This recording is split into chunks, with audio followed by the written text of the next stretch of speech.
قل إن كانت لكم الدار الآخرة عند الله خالصة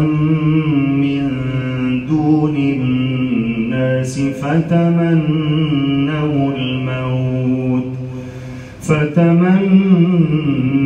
الموت إن كنتم صادقين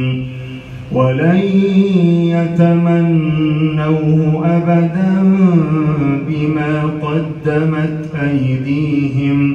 والله عليم بالظالمين ولتجدنهم أحرص الناس على حياة ومن الذين أشركوا يود أحدهم لو يعمر 1000 سنة وما هو بمزحزحه من العذاب أن يعمر والله بصير بما يعملون قل من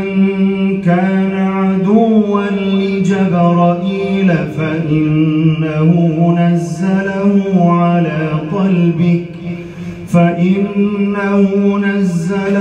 على قلبك بإذن الله مصدقا لما بين يديه وهدى وبشر للمؤمنين من كان عدوا لله وملائكته